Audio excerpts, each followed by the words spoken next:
in the squadron. They called him Bullets, but we call him Greg Kelly. Greg Kelly is on the air on the Red Apple Podcast Network. All right. We're still kind of coming to terms with this crazy situation. The police officer is being sent to jail for years for protecting the community. He did what he was supposed to do, stop the insanity. And he did it. And now he's going to jail. You've probably seen the video. It happened up in the Bronx. He was working undercover. A maniac comes by on an e-bike going so ridiculously fast. I mean, a true threat. This officer almost got killed. He did what he could. There was a cooler within reach, and he kind of threw it at the guy and, stop him. He had to be stopped. And then the cop, they fired him. They charged him with murder, manslaughter, and he was convicted, and now he's going to jail for 3 to 9 years. Eric Duran was leading an undercover operation when he knocked a Bronx man, off his motorbike after throwing a cooler at him in 2023. Vincent Vallalong, president of the Sergeant Benevolence Association, and this Sergeant Duran was a sergeant, one of your guys, just sentenced to 3 to 9 years by the Bronx judge, a guy named Mitchell. Sergeant Vallalong, how are you? So sorry this happened. What's going on? I am beyond incensed with this. I don't understand really what the hell is going on with this world. Let's put things in context first. This is not just a Bronx man. This was a drug dealer. By the way, I know I was reading from the New York Times, and hopefully that came across as sarcasm. No. Right? I know what you're saying, and I know you know what it's about. But for everybody else out there, this person was a known drug dealer and gang member. Okay, he was on the sidewalk barreling down the street with a motorbike. All right, this is a 30. If I don't even know what if it was over 30 pounds, 50 pounds with the motorbike, but at the end of the day, it has his weight plus the bike's weight coming at 3 other members of the service that basically are effecting an arrest. And the judge thinks, oh, well, you should have just stepped aside and let him go. Are they out of their minds? Do they understand what the judges and what juries are telling police right now in this city and in this nation? They're basically telling them, hey, you know what? We don't want you to do your job. Catch them later on after they kill 3 other people or after they sell drugs and OD somebody else. Don't do your job, because if you do your job, you're going to go to jail. Well, that really is the message. I mean, that really is, and it's people are less safe. What I take it the police commissioner has been of no use in all of this. Listen, Commissioner Tisch, this is not, the union and my lawyers are the ones who are handling this. Commissioner Tisch doesn't have anything to do with this until it would have come to her desk, if he was found not guilty. So, to put any blame on the commissioners, and I can't do that.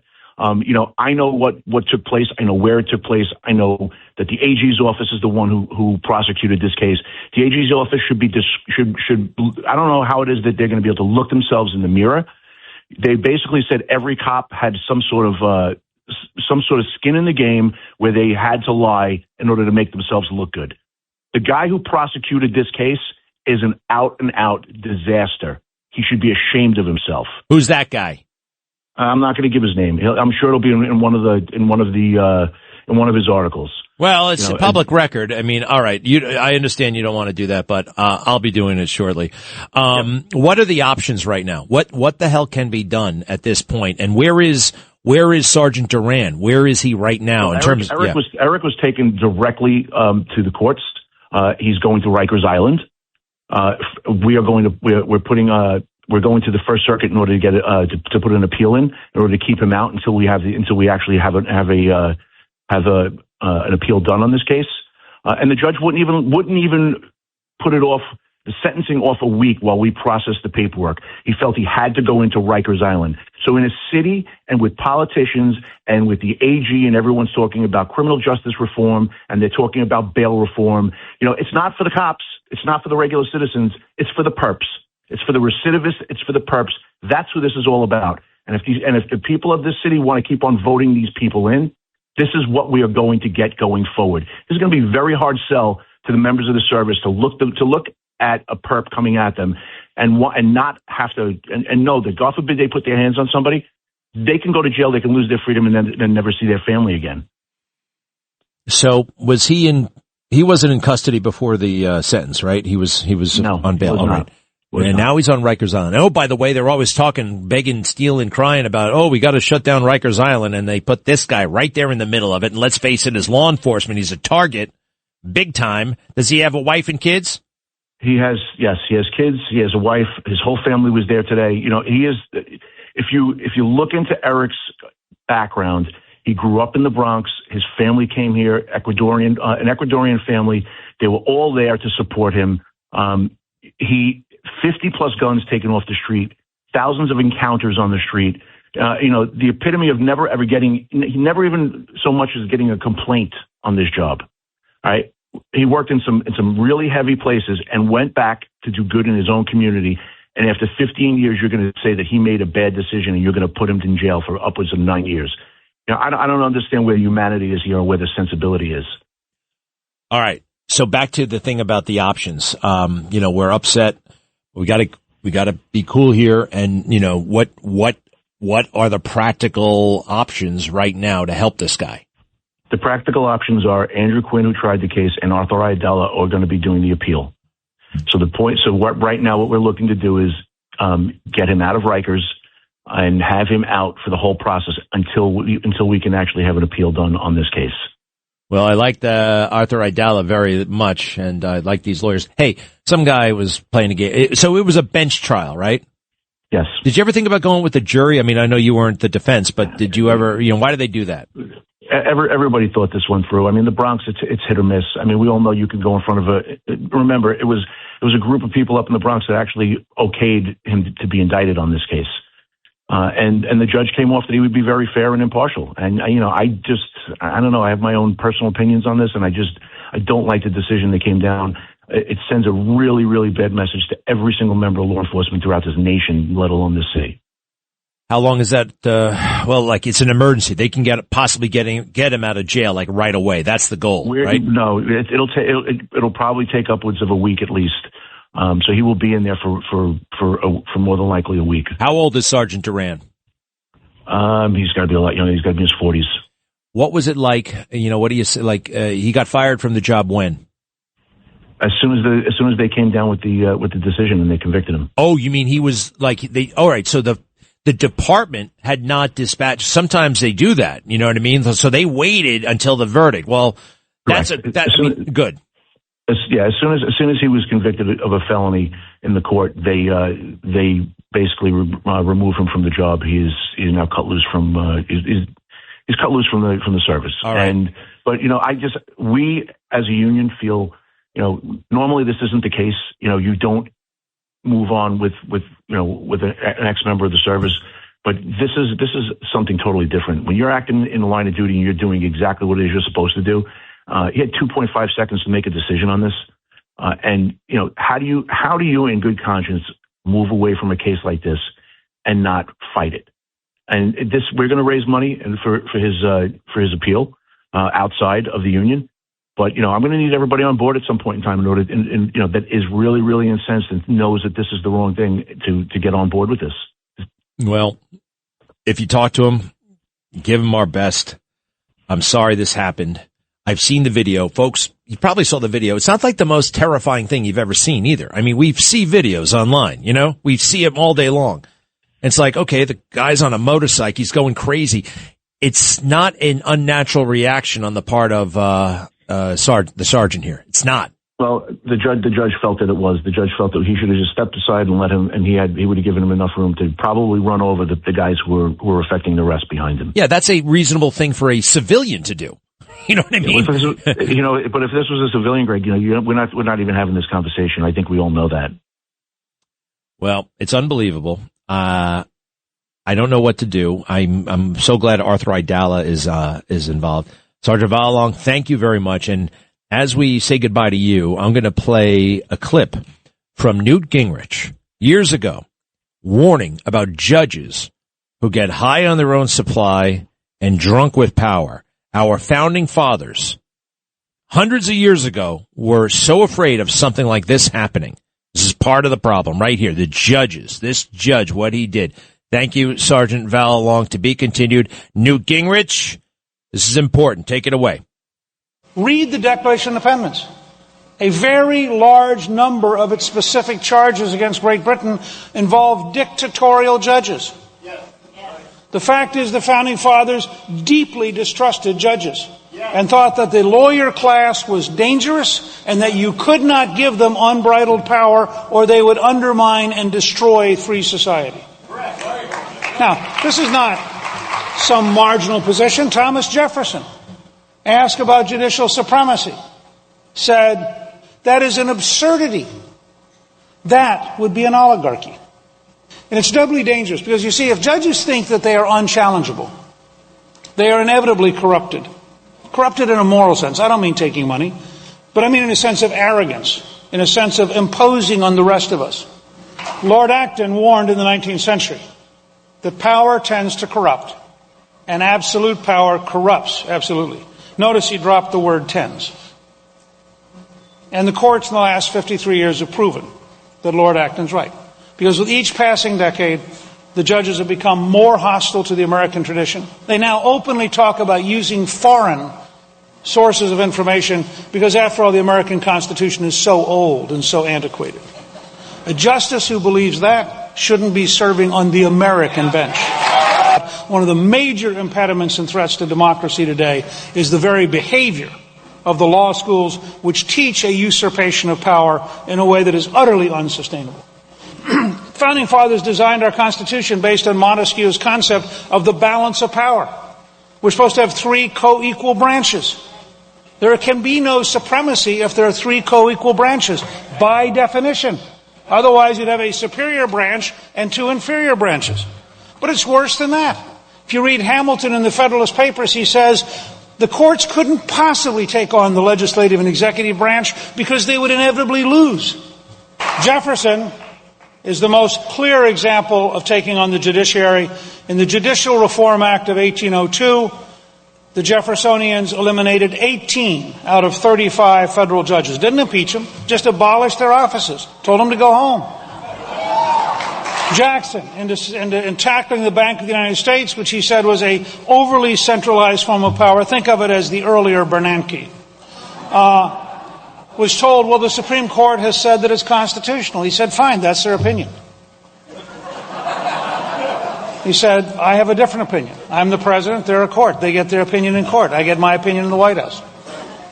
Lincoln spends a large section of his first inaugural address explaining why the Dred Scott decision may be the law of the case, but cannot be the law of the land. And Lincoln refuses to enforce the Dred Scott decision while he's president. Period.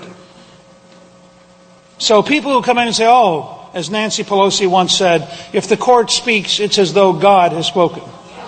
Now, be fair. Having somebody from her branch of the party recognize God is an important step in the right direction. And the question of national security, in the last few years, the courts, I think, have become virtually out of touch with reality. The idea that the courts are now going to take on responsibility for defending the United States is a clear and fundamental violation of the Constitution and a fundamental violation of the executive branch's power, and the Congress should pass a law repudiating every interference of the courts in national security issues and returning them to the Congress and the President where they rightly belong. In 1942, a group of German saboteurs were landed in Florida and Long Island. They were all picked up within 2 weeks. Roosevelt brought in his attorney general and said, they will be tried in a military court. They will be executed. It should happen within 3 weeks.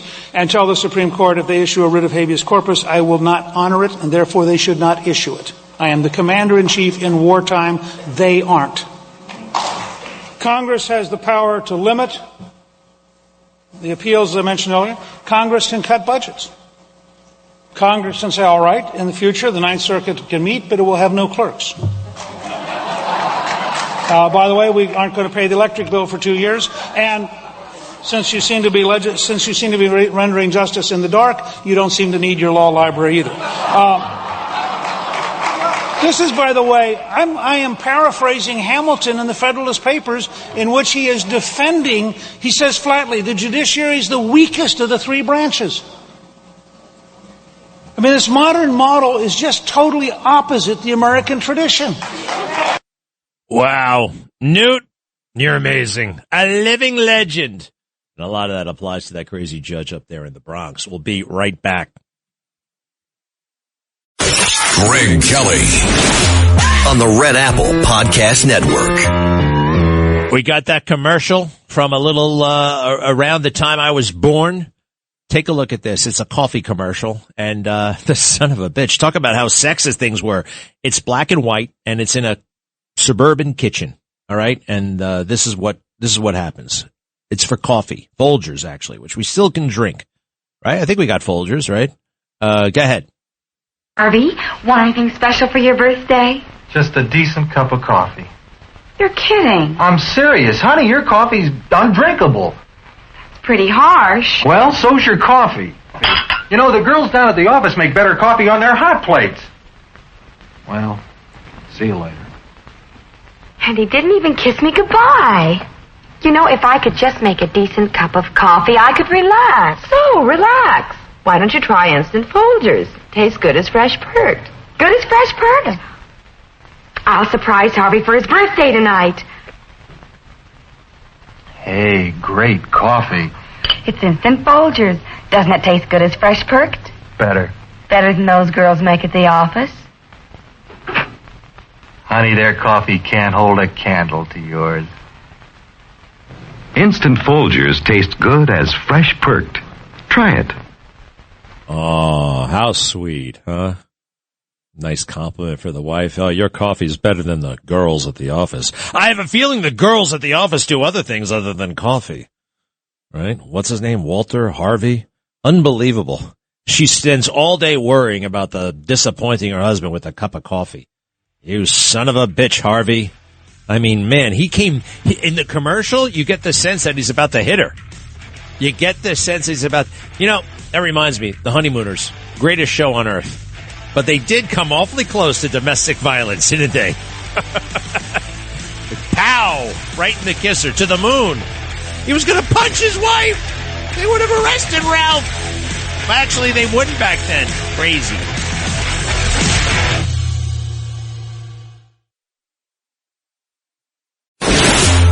Greg Kelly, entertaining and informative on the Red Apple Podcast Network. We want to check out what Melania Trump, the First Lady of the United States, FLOTUS, is saying right now live at the White House. Please. 2000, at an event Donald and I attended together.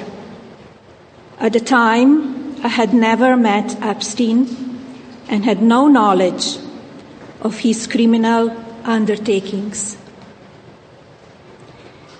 Numerous fake images and statements about Epstein and me have been circulating on social media for years now. Be cautious about what you believe. These images and stories are completely false. I'm not a witness or a named witness in connection with any of Epstein's crimes. My name has never appeared in court documents, depositions, victim statements, or FBI interviews surrounding the Epstein matter.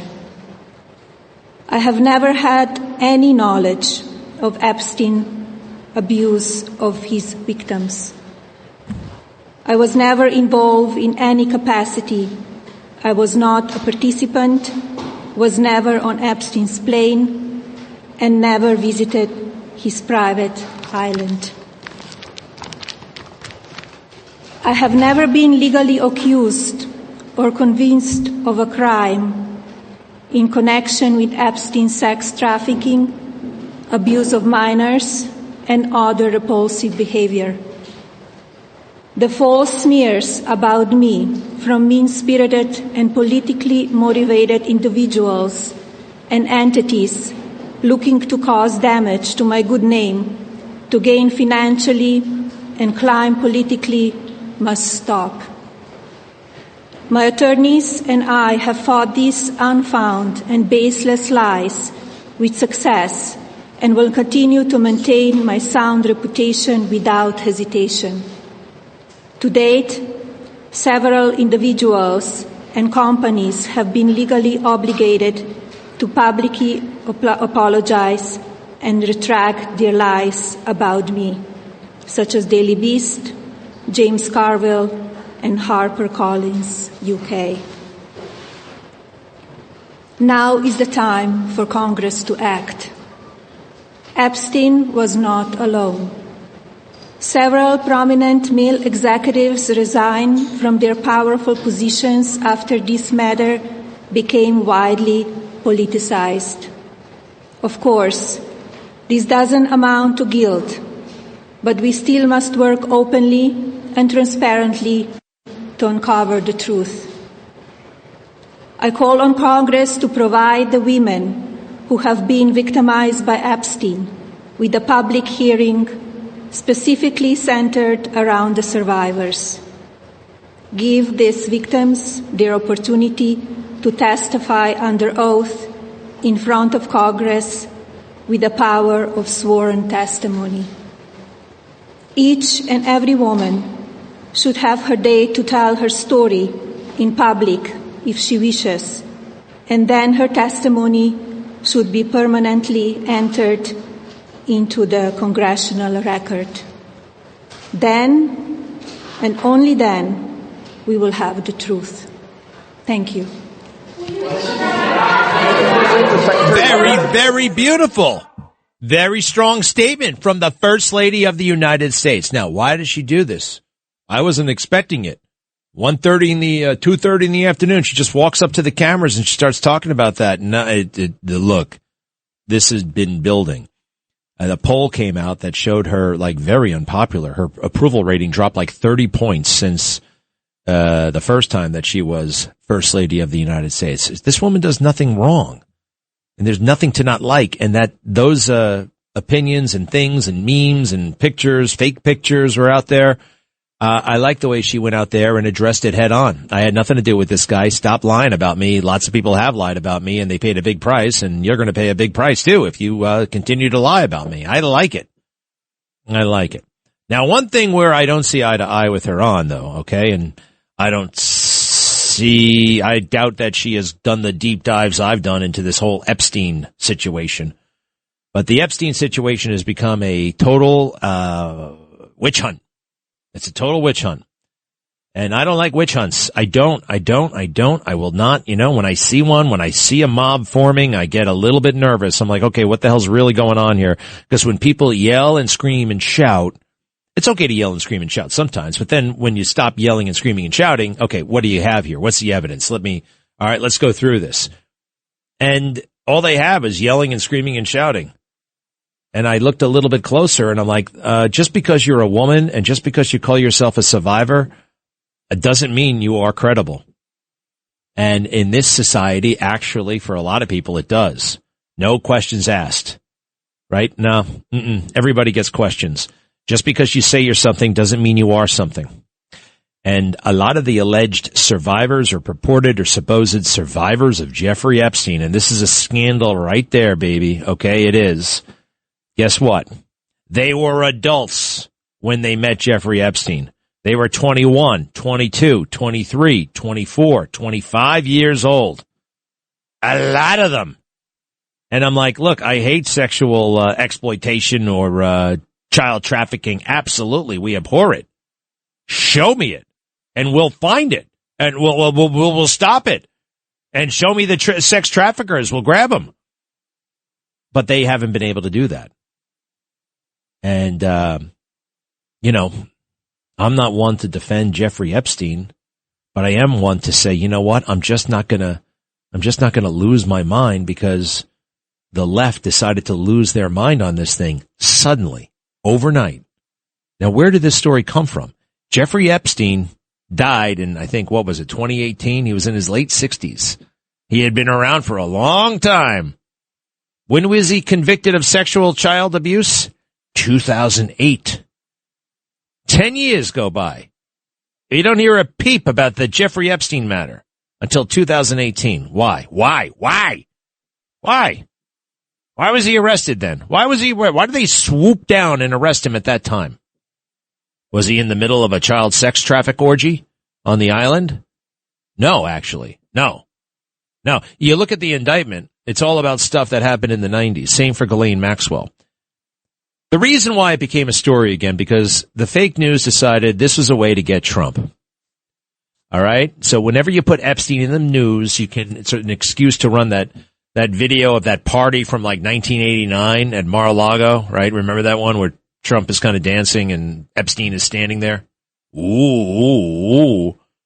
Well, this is 20 years literally before anybody knew he was a sex deviant or whatever it was he was into. And you know what? I'm going to stop saying that because I always like to cover yourself. You know, I condemn Jeffrey Epstein. I mean, yeah, I do. I don't like what he did, but what did he do? What is he actually adjudicated to have done? And people don't know because it's too much fun and it's way too easy to have an opinion and to point your finger and to be all horrified. That's easy and fun. But to actually sit down and actually know something about the case, that's a pain in the ass. Nobody wants to do that. Nobody wants to go through the trouble to find out that the thing that he was convicted of was having sex, consensual sex, arguably you can't have consensual sex, with a 17-year-old girl. Now, you can argue for consensual sex with a 17-year-old girl in certain states.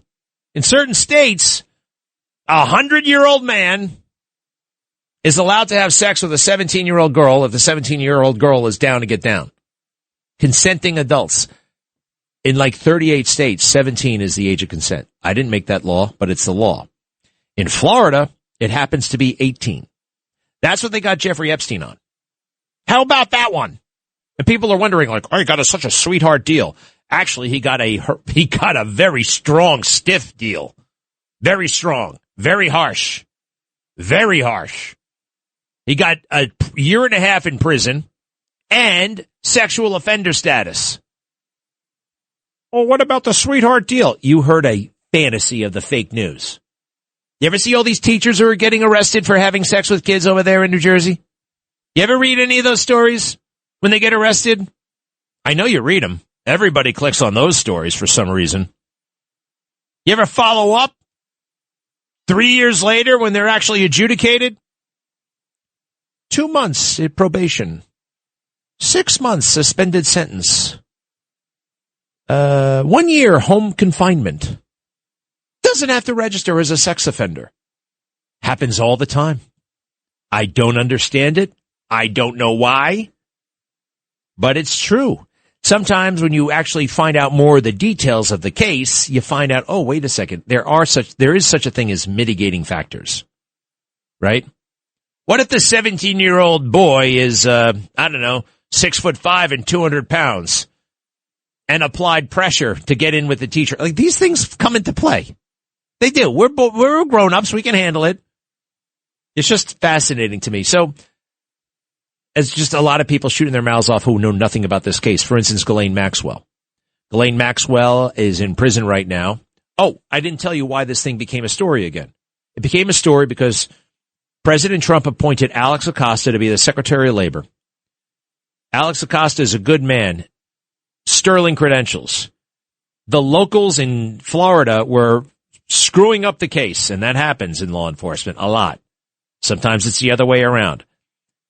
The U.S. Attorney for the Southern District of Florida was brought in to make sure that Jeffrey Epstein got punished because it looked like he was about to buy off everybody in Palm Beach County. He wouldn't let that happen. He didn't let that happen. And he got jail time. And now everybody wrongly accuses Acosta of, sweetheart deal. That's just not true. But the only reason why this came a story is because, oh, wait a second, a fake news reporter admitted it. She writes for the Miami Herald, the barely in business Miami Herald. What did they say? She said, once they appointed Acosta to Secretary of Labor, I knew I had Trump. This is all about getting Trump. And she was desperate to get out of that dopey paper of hers.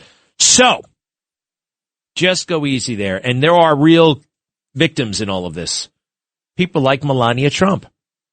Just took a picture with the person. 800-848-9222. 800-848-9222. Not that it matters, but I don't like this Mark Rutte guy. Rutte. No, Rutte. R-U-T-T-E. He is the head of NATO. NATO, you blew it. All right? You're just an excuse to have conferences. All right? I don't think we need NATO anymore. It's just not the same. You guys blew it. You've exploited us for the last time, and I am fully on board with getting out of NATO. You guys stink. And let's face it, you went way over the top in this Ukraine-Russia matter. And Ukraine isn't even a NATO member. You blew it, Mark Rutte. You're a con man, too. Speaking of con men, Remington Steele. Anybody see that show from the 80s? It's about a con man who, whatever. Pierce Brosnan, gorgeous guy, right? Very, I can say that. Very, very handsome. And he plays a fraud and a crook in this show, Remington Steele. And guess who he inspires? Guess who his role model? Who says that he's the role model? Gavin Newsom. He admits it in his book, in his own book. It's a fascinating thing, and I'm the only one who's read it. I'll be right back with that. Greg Kelly, entertaining and informative on the Red Apple Podcast Network. Well, we're back, and this is the dynamite passage from Gavin Newsom. Forget all the stupid little things he's doing online. I mean, it's amusing or whatever, but that's what he wants. He wants the attention, and then he'll go viral, and people will be talking about him.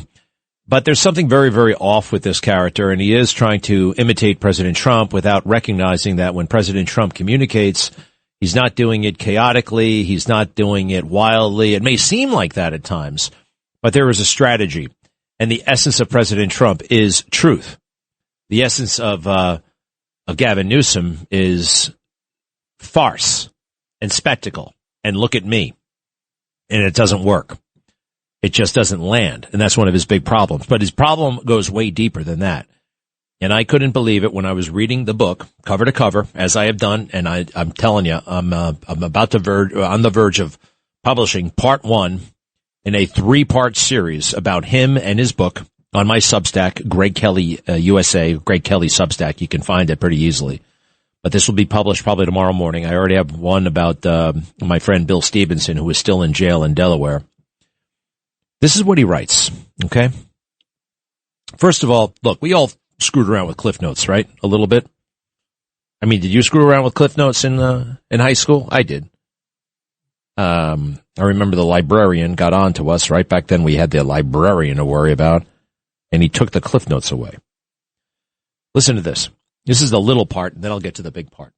I discovered in the 9th grade that I was among the youngest students in my class. Oh, that's boring. Blah, blah, blah, blah, blah, blah, blah, blah, blah, blah, blah, blah. Desperation set in. My classroom deceptions were more artful. Discovering Cliff Notes was a revelation. Who knew writing an essay could be such a prank? Whatever the subject, I'd copy down the Cliff Notes analysis and mix up the themes, thoughts, and sentences just enough that my teachers wouldn't notice my filching. Stealing, I guess. Because these were the pre-internet days, there was no fear that a computer program could finger a cheater. I go to the library, check out 18 books on whatever subject had been assigned, and cite the greatest bibliography of anyone. But not a single book did I open. Now, I looked at Cliff Notes from time to time. I don't think it would make it into my autobiography, all right? But it gets worse. When language eludes you, identity eludes you too. You start to try on costumes to see if they fit. Then he talks about finding out about the show, the TV show Remington Steele, about this is his words, a female private eye who opens a detective agency and finds that she needs a front man because who's going to hire a female PI, no matter how qualified she is? She stumbles upon Steele, a former thief and con man dressed to the nines. Okay? And he writes, I swallowed it up. I was glued to the tube.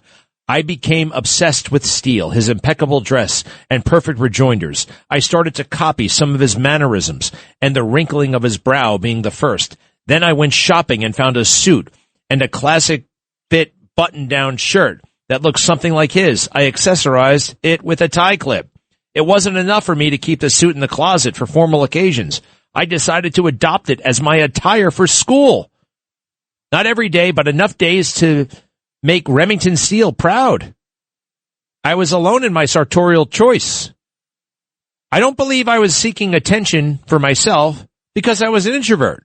What were my motivations? Was the suit an expression of what I imagined I wanted to be? Was I trying to be cool in an aberrant way? Or paradoxically, was I hoping that my attire would be seen as a suit of armor? Some of my schoolmates started calling me El Presidente.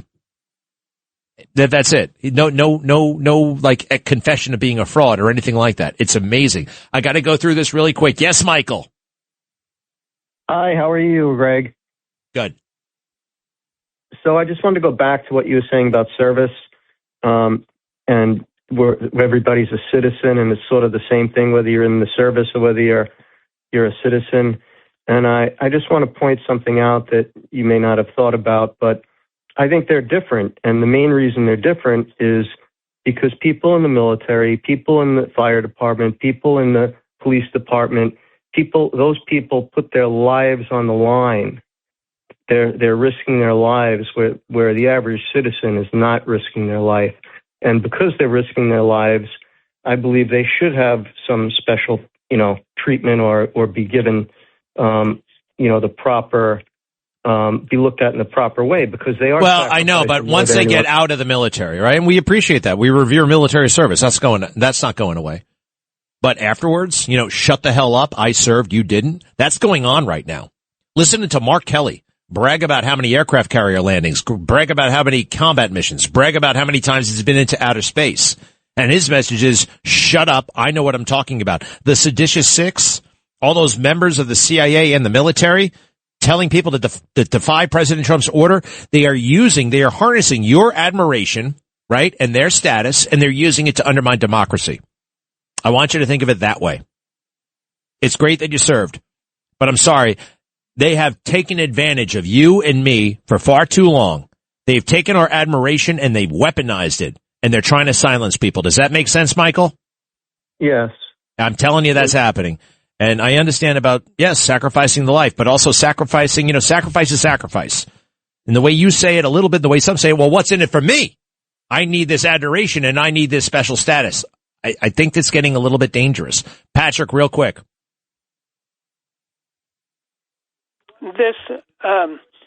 You should speak to Todd Blanche about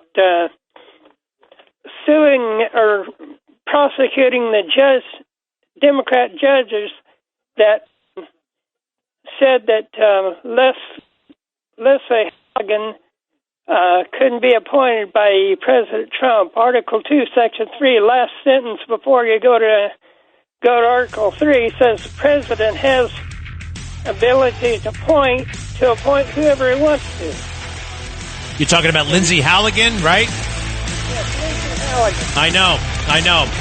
Totally unconstitutional. Those judges are out of control. And he's on it. He is on it. Don't worry. Thanks for listening to The Greg Kelly Show.